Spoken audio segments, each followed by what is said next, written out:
Hey, sorry, that took forever, but look, it's me at a Rosenberg Adam wearing my pajamas, but you kind of see me in all the time. I'm waiting for Geo to get here, and we're going to immediately talk some hockey, and then we can look a little bit at tomorrow's slate. Is he in? Is he coming in? We're gonna do it because I think everybody needs to know how you can use Outlier and how you can use it for arguably the greatest sport in general.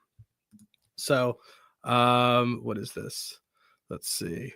Is he coming in? Gio, are you coming in, or am I gonna have to just talk to myself here? You have an invite, man. So I'm gonna send this to you one more time. There it is, just in case you need it. Ta-da. Okay.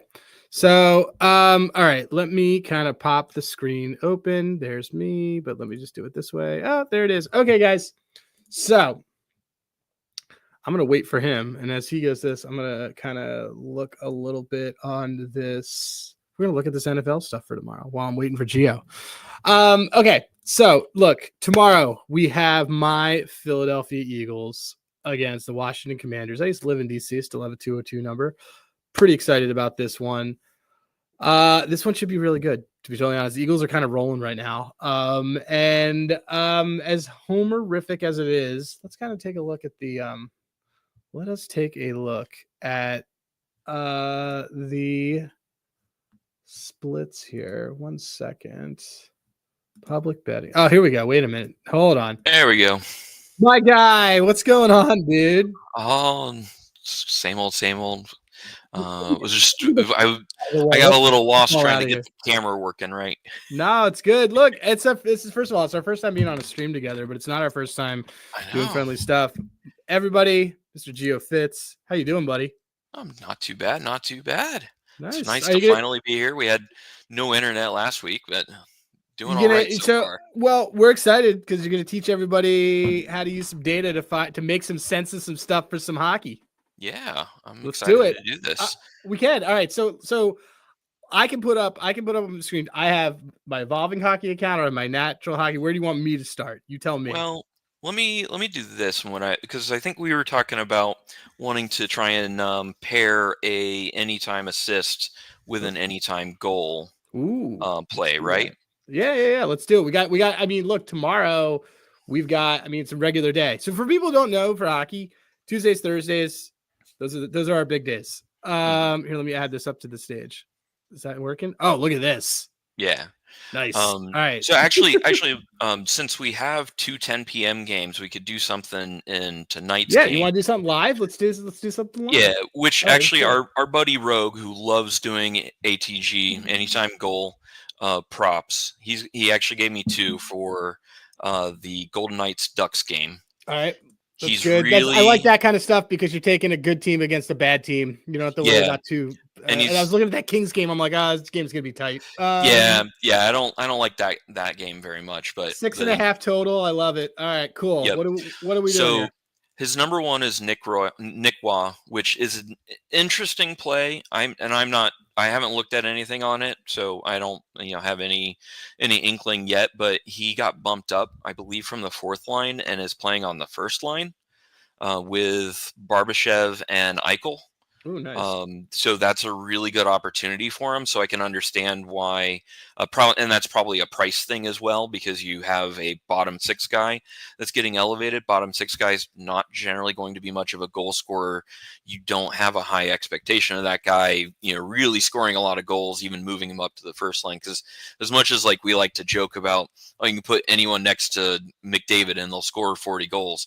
You still have to be a pretty good. Was that a Hyman dig? Was that no? That's even before Hyman. That was a joke because look at Pat Maroon. Pat Maroon scored 25. I think he scored 25 goals, 27 goals, something like that next to McDavid. Yeah, McDavid's definitely going to elevate people, but most of the time, 4th liner, you still ain't going to do a whole lot. No, I totally get it. So for everybody knowing at home, so basically you're telling people, first of all, I think a key thing that everyone should kind of take away.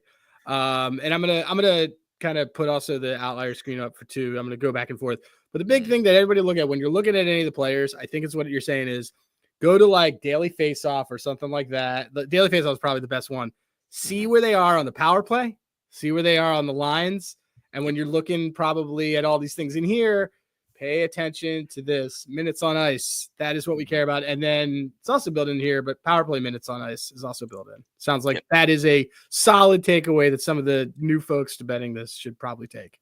Yeah, definitely. Okay. And when you start to look at it, you'll start to notice trends in pricing in the goal markets, because you'll really see that stratification of like first line, second line. Oh yeah. It's gotten really short this year too. It's like how I am with home runs, because like I know like a guys who are hitting them.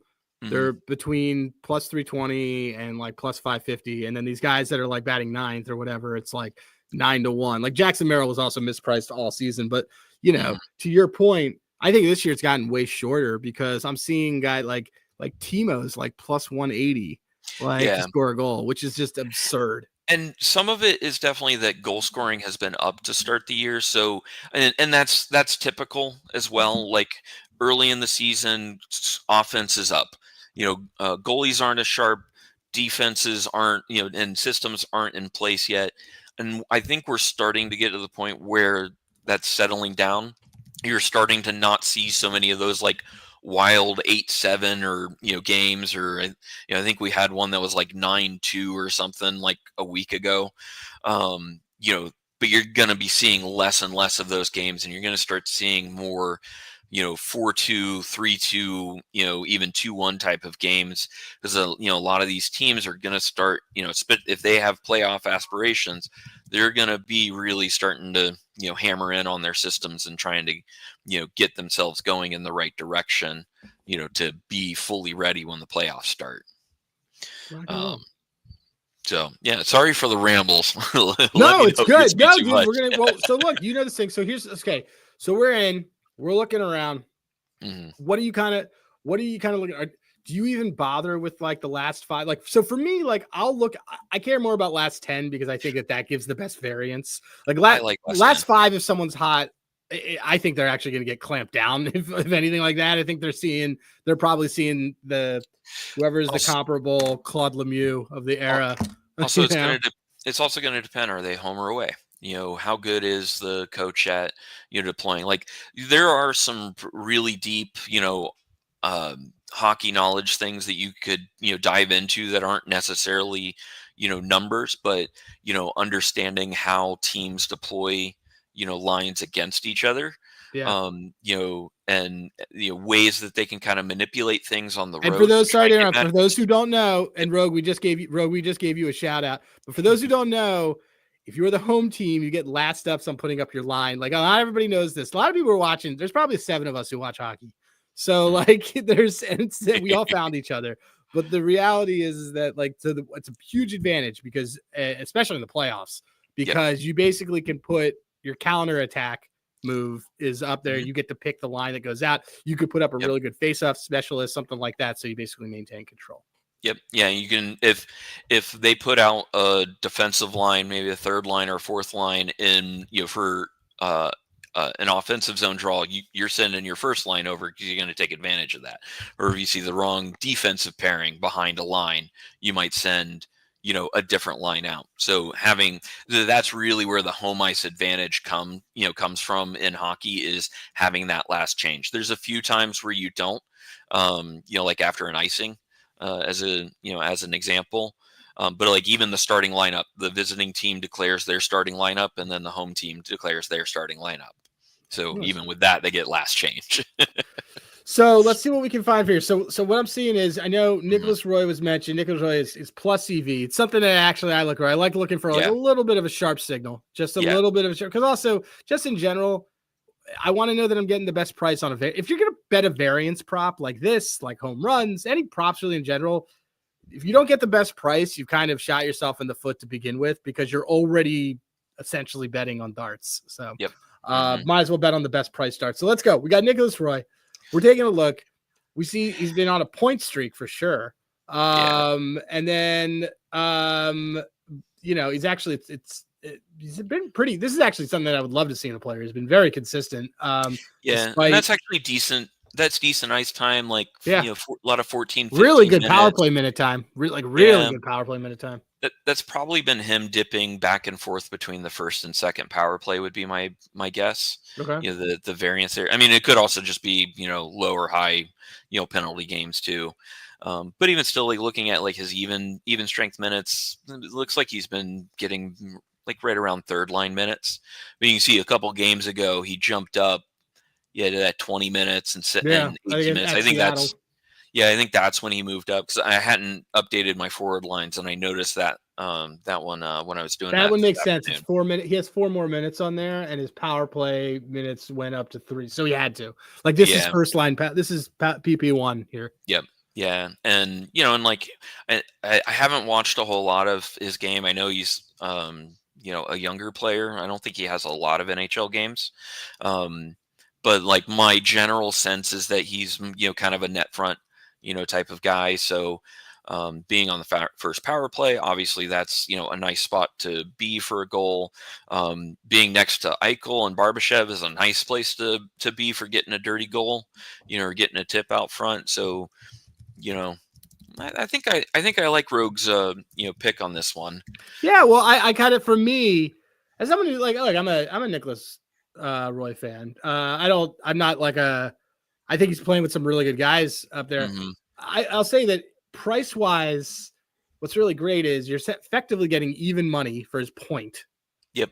and 3-1 for his goal, which is also EV. Hmm.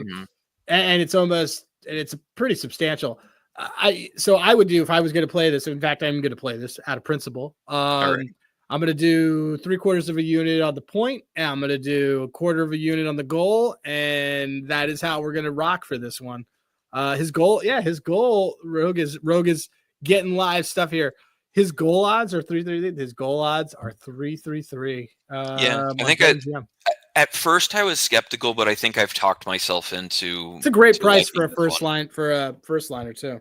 Yeah, and I mean, like, and he could very easily just luck into a goal, like just being with Eichel and Barbashev. Like, all he's got to do is just go to the front of the net, and I don't like that. So, um, so the other thing I wanted to go over is Yeah. I've had a little. I'm putting this in live as we Oh do yeah.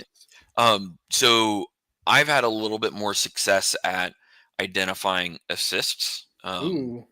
which has been really frustrating because I've been bad at identifying goal scorers, and Okay.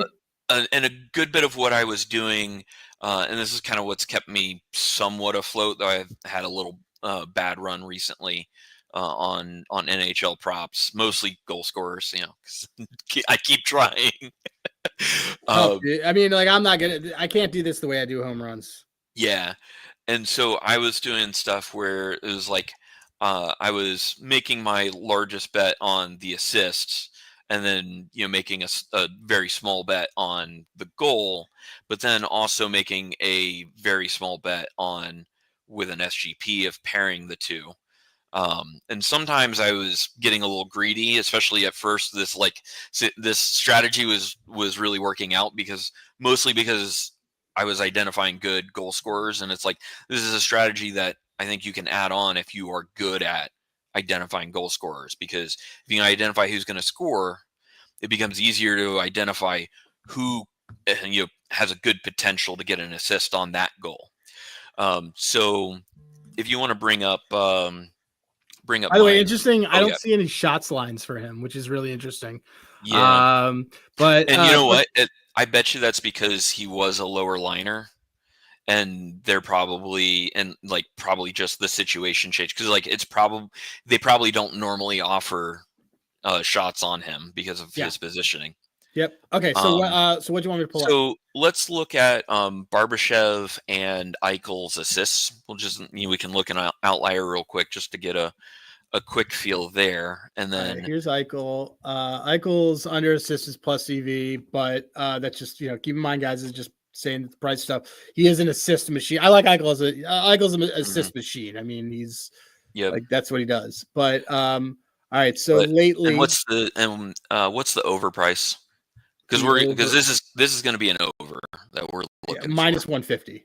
Okay, so that's already a pretty good signal, but that feels more like if we're going to be playing this, we're going to be looking to Barbashev, or we're going to be looking to a defenseman or someone that's on the power play, I was about to or say his power play point is plus 150, which is what I would if I was going to pivot on this. yeah, or we're going to use his minus 150 as like the third leg of our SGP to juice it a little bit more. Wait, you can bet plus minus now? Oh, really? Boy. Ooh, that's a Interesting. fun market. We should have some fun with this one. Oh, we could take full advantage of this market. All right, that's for another time. Yeah, but that'll need some thinking. So let's look at Barbashev as well. I love Barbashev because Barbashev might be our better. All right, minus 135 for the his point. Assist is plus 155. So his Okay. assist is the same price that Eichel's power play point is. Okay, cool. So let's switch over to my spreadsheet here. Let's do it. Hold on one second. Bang. Okay, so just as a quick little explainer of this, basically what I've done is I'm just using Google Sheets, which is just like Excel. If you're really good with Excel, you'll be really good with Google Sheets. There's some tiny differences, but it's negligible. And what I've done in here is I've dumped in 5-on-5 and overall stats from Natural Stat Trick. So that's giving us all of our shot totals, our goal totals, expected goals, assists, points, and a lot of other information, a lot of which I don't even use. But then I've built this table right here to pull a list of every single player that appears in the list, and grab all of the different stats and fill it out in just the stats that I wanted. So this is also dynamic, and like if there's a new player that that enters the league for the year, I don't have to go in and add them or anything. It just automatically is getting picked up when I put the Natural Stat Trick data into the spreadsheet. And then another thing that I've done, and Rogue helps me out with this too, is we've got a forwards line page that we can come in and just be able to go through and update all of the forward lines as well as awesome. as well you as guys the are power great. play. Yeah, and then just for the spreadsheet nerds, I just want to give. Sorry, Gio. I just want to give this out because this is really cool that Rogue does. LSTV helps to tell me what line is sharp, better, so we'll have a good games.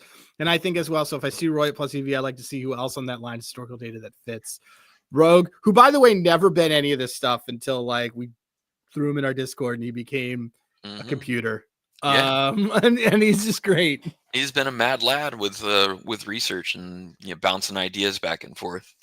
And also helping me with this as well, because it is quite a bit to keep up with. Like it takes probably 30 minutes, if you're uninterrupted and completely focused on it, to go through all of this. I haven't figured out a way to automate pulling it from somewhere else yet, but that's on the list of things to do, right?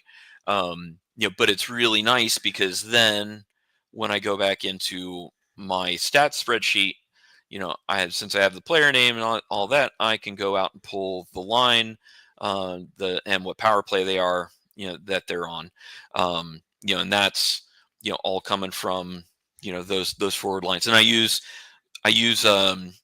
conditional or data validation on it, so that as you're typing it auto fills names as well. So I've tried to do a lot to make this thing as smooth as possible. So I can come in here and I'm going to filter. One really important thing about this, though, with the way I did it, is you can't sort. You can only filter. But so I can filter down to just Vegas here. I can filter down to just the first line. Let's go right there. So we've got Barbashev, we've got Eichel. So important thing to note here, Barbashev's on second power play, so we lose a little bit of correlation between Nick Waugh and Barbashev that way because they're not on the same power play unit. However, I consider that a more minor consideration because such a small part of the game is played on the power play. Yep. The vast majority of the time and the vast majority of goals are scored at even strength, at 5-on-5. So that to me is my most important stats. If I like a prop based only on 5-on-5 and the guy's also on the power play, then that's just bonus. That's bonus confidence for me. Which, by the way, another market that's a lot of fun to kind of hit if people ever want is under power play goal. No power play points for a player is a lot of fun because you basically only have to sweat like 6 minutes of a game. Tops. Exactly. Exactly. Also, something that can be a small factor as well is penalty kill time.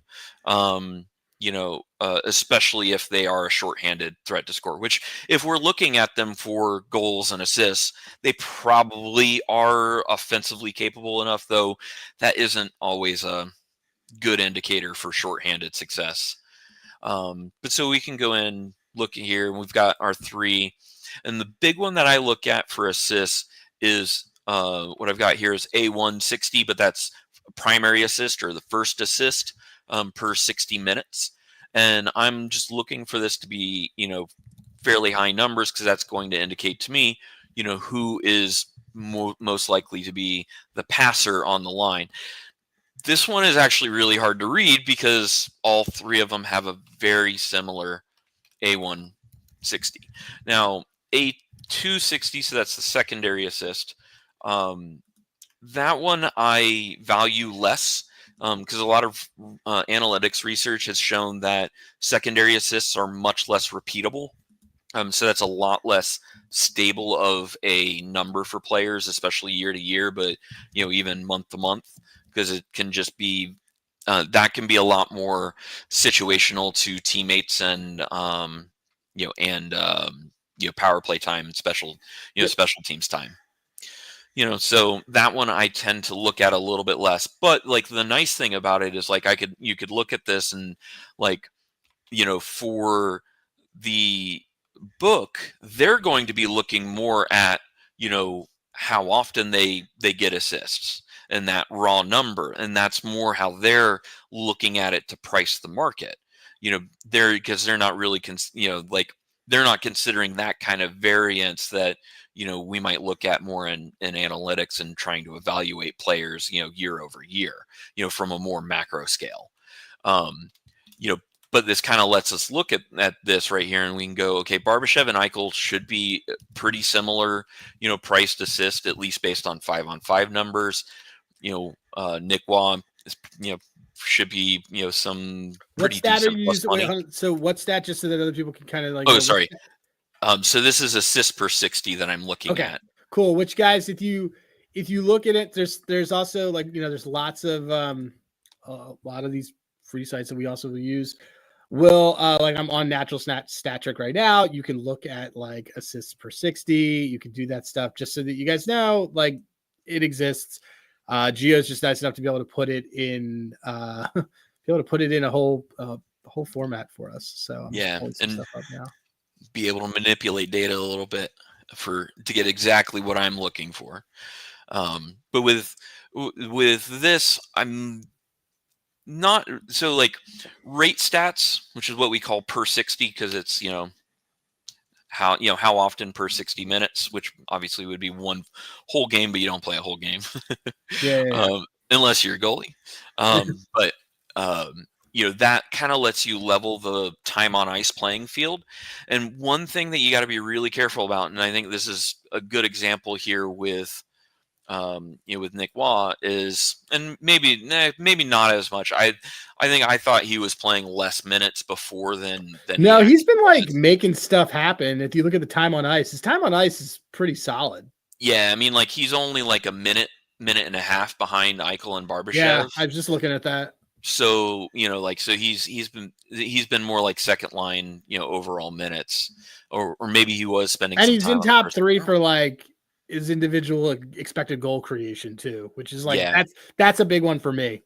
Yeah, and like to me that's I love individual expected goals for, just because that's a great indicator, or that's a spot that you can kind of take one look at and see multiple stats being blended together, because that's realistically a combination of how often they get their shots off and either on goal or miss the net.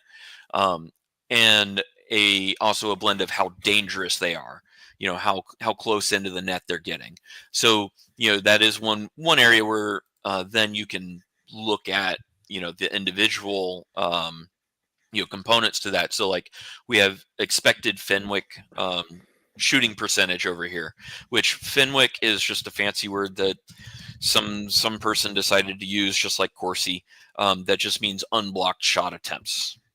So that's anything that's a shot on goal, which includes goals and missed shots, but does not include block shots.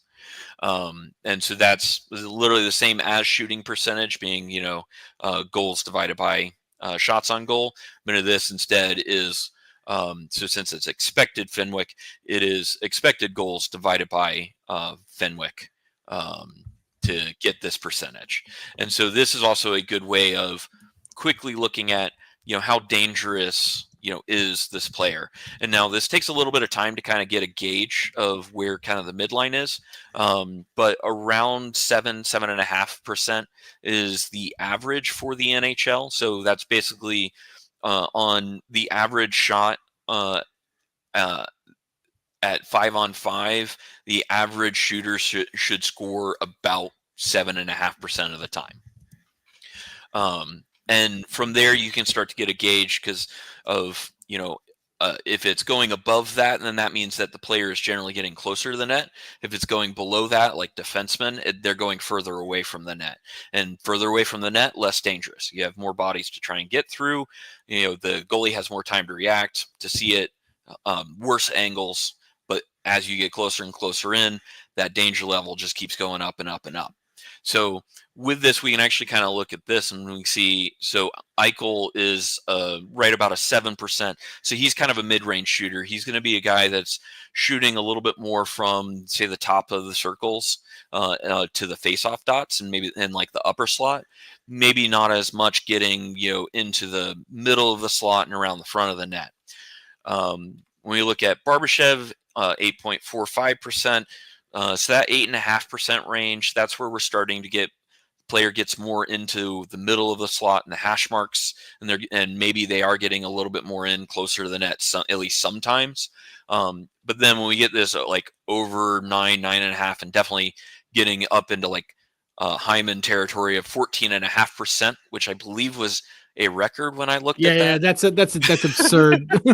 Yeah, that's the closer and closer to the net you're getting. And now, higher expected Fenwick shooting percentage does not correlate to goal scoring ability in any way, in my opinion. It's simply a measure of how dangerous their shot locations are. Okay. Because it's not showing you anything about what the results are, just what the and it's creating that they're creating stuff. Yeah, what the math says the average shooter should do. Got it. Yeah. Cool. So that's where then we can actually look at Fenwick shooting percentage, which is going to our actual results, and we actually compare it. And like we can look at Wah, he's got an expected Fenwick shooting percentage of 9.6%, but he's actually shooting 14.29%. So he's exceeding by 4.5%. So that's a little bit of an indicator here that he's hot. He's scoring more than the average player should. And, the same of Eichel and Barbashev. And of course you would expect that from, really good players. And like if I back out here and I add, we'll take out the defenseman, but if I add all the other lines, you'll kind of see here, like I've kind of, color coded, but it's like, okay, we've got like William Karlsson, who's been right around where he should be. We've got Tanner Pearson on the third line, who's been kind of hot. We have Thomas Hurdle on the second line, who's been mid. Barbashev, Eichel, Colasar have all been doing well. Howden also. Ronberg scoring exactly as many goals as he should, or the math is not working. Oh no, he just hasn't scored a goal. But then like you're getting down here and like you see Cole Schwint, a fourth liner, Alexander Holtz, a third liner. There's a reason why players are third and fourth liners. It's usually because their offensive skills are not, there for them to be higher up the lineup. So always be cautious about third and fourth liners. The variance is going to be a lot more. It's like It's like taking a home run bet for a catcher that's batting ninth. Yep. Nope. I get it. I get it, man. Nope. I totally get it. All right. So look, you gave a whole bunch of good information here, and now we're like in here and we got like a couple minutes. So like, I think if you were gonna give with someone who's messing around in Outlier and looking at stuff, and they're just kind of looking at things, what are like kind of 3 points that you would say like look at if you're kind of only playing around within Outlier just to mess with this? Kyle, this is by the way a really great point. Kyle H on the pods is a great example of that. So anyway, continue. So I actually really like shots on goal props, especially if you're newer to hockey. There's a lot less reading of the game that you need to do, other than you can kind of get away with looking at both teams shots for and against, and per game, and kind of comparing it. And especially if you can get down to where you're looking at the last 10. I agree with you. I like 10. Yeah. That's enough to even out home and road splits as well. Yeah, that's what I do for natural stat trick. I always make it the last 10 games. Yeah, and I mean, and that's 1/10 of the season. Yep. Or 1/8 of the season. Sorry. Yep. So like that's a good sample size chunk without being too much. But shots on goal, like the great thing about that is really what you're just identifying or trying to identify is which player on a line is the most likely to be taking the shots, and that is going to hit their line, right? And you don't need to worry about who the goalie is. Like the goalie doesn't matter because you're not trying to score. You just want him to get his shots on net. You can look at stats like block shots, and also block shots is another one where you can kind of get away with it, with working it, without it being less matchup dependent, and or being able to narrow down on just shots to be able to to do that, because more shots a team would allow, the more block shots their defenseman could potentially have, or sometimes the less shots allowed, and we're getting a little deeper there. But you could start pretty high level and kind of look at last for shots on goal. I think a lot more looking at last 5, and in terms of attempts. I look at the attempts on that kind of stuff. Yeah, so I really want to see consistency in. Let's use Frank Vetrano as a good example. Like, oh yeah, love Frank. Like the shots on. Look at the attempts. Yeah, like this basically will tell me he's got green light unless you're running into a really tight defense. He's got green light. I want my shots on goal. I want my attempts to be at least 2 more higher than what I need to win the bet. Yeah, and it's been a little while since I've run the numbers, but I want to say that on average, only about 35 to 40% of shot attempts are on goal. Say that part again. So only about 35 or 40% of shot attempts are shots on goal. Okay. The rest are either missed or blocked. And like I said, it's been a little while since I've run the numbers, so that's kind of rough. It's like not quite a third each. I mean, Vegas's Fenwick is pretty bad. So this is that's good to know. So like they're giving up a lot of those chances. That's okay. This is good. This is good stuff to kind of thinking. I almost talked myself into betting Frank Vetrano at plus money for over 3.5 shots. I don't know, but well, here, let me look at mine. So just solely, it's a little high for me. I don't want to sweat really that. Yeah. So solely based on, and this is a really, really reductive way of looking at this, solely based on his shot rate and his typical time on ice per game played at 5-on-5, he's projected out, and this doesn't factor in opponent at all. He's projected out at 2.15. Yeah, it's a little high for me. If you add in power play and shorthanded, it gets to 3.08. Still too low. So there you go. Yeah, so for a 2.5 line, that's not a strong one. What's Troy Terry at? Probably 2.5. Yeah, Troy Terry is probably at 2.5. Troy Terry at 2.5. I don't hate. Let me see the See, I actually see. Look at this. See, this is so. I love this profile. Yeah, but see, here's the thing that I look at there is I'm seeing a lot of missed shots. So like, see if I could look at, we're looking at Terry right now. Yeah. Okay. You want to switch over to my screen real quick? Yeah. And then unfortunately we're gonna have to wrap soon, just so I can go to get some NFL in before I go to bed. Yep. But And we'll do this. We'll show people this thing. We're Yep. teaching people the other beautiful game. Yeah, because this one is this is actually a really good one for our shots on goal stuff here. So especially since Vetrano and Terry are both at 2.5, and they're both on the same line on the same power play unit. They have very similar Corsi 460s. So that is shot attempts per 60. 17.16 for Frank and 16.25 for Troy Terry. So that's pretty tight.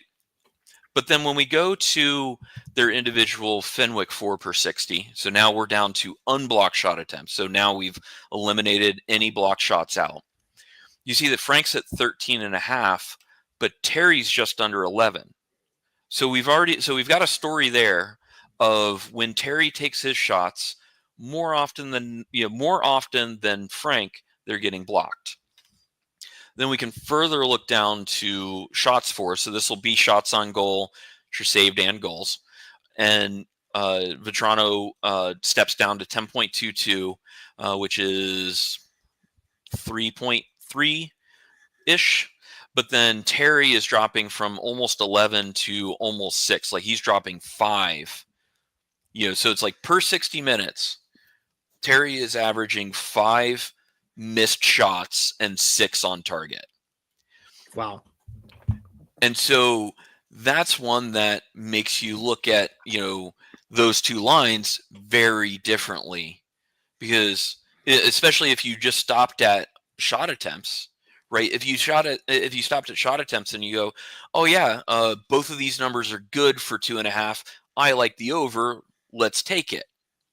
But then when you dig a little deeper, you can start to tell that story there, and see what other stories does it tell. I mean, the interesting thing is that Terry is still scoring, which we know Terry's a good goal scorer. Yep. And I mean, all three of them are mid-range. We can also see there that Vetrano and Zegras haven't scored a goal at 5-on-5, which is not good, Terry. Only Terry has. I kind of like. I mean, I think if anything, I'm going to do this. I might do this shots on goal for him. But then, but yeah. And then now I go over to total, and then that's going to add in any special teams or 4-on-4, 4 or anything like that. And like, funny thing is, all three of them have a really tight. That's time on ice. Sorry, they still have a pretty tight shot attempts. So you can see that Vetrano definitely picks up on the power play, but the power play actually helps Terry a lot. He doesn't get as many of his shots blocked. Like we can see that his Fenwick 4 actually goes up quite a bit when we go from 5-on-5 to the total.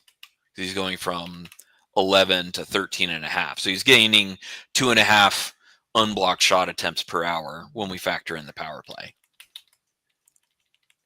But if you were going to do anything, I like Vetrano over. I like Terry under, especially if you believe that the Knights won't take too many penalties, and so we'll give power play time. I imagine Zegras' line is probably set at 1.5, and that would just be a no. There you go. Let's see. There you go. All right. All right. There we got the 101 and we got the 201 from our guy Geo on this one. We're gonna have to have you back to kind of do slate of games and just kind of do some picks and some things like that. But now everybody can go through and they can be like, oh, well, this is what it is. So Geo, before you bounce, tell everybody where they can find you. Yep, I'm on Twitter at GeoFitz4, GeoFitz. Also on Blue Sky. Since everyone seems to be going there these days. I just realized I had your Twitter handle spelled wrong on the thing. Whatever. Some dude named GeoFitz just got all your traffic. I hope he's a good individual. Yeah, and I will say, A lot of hockey people have already migrated over to Blue Skies or have been adding Blue Skies to their to their automated tweets. So there's a lot of the hockey analytics stuff is happening over there too. So either Twitter or Blue Skies, there's a lot of hockey information out there. Well, let's rock and roll, man. This was good. Thanks for coming by, dude. This was fun. Yeah, I'll be back on. All right, dude. I'll talk to you later. later. Good night, everybody. All right. So we got Geo. We're gonna do a little bit now. I'm gonna look at a couple football things for everybody for tomorrow. Let's kind of go through what I like to do. I'm gonna give you guys one solid thing because we just went all hockey all the time, and I'm just gonna give you one. But so that everybody knows, we all like we all took Nicholas Roy to score and to get a point. All right, NFL props. Go for tomorrow. Commanders and Eagles. Let's go. Jalen Hurts has been crushing this over longest pass completion. As an Eagles fan, I think he's going to be doing it tomorrow. The ADOT on the, let's see what the Washington defense has been doing.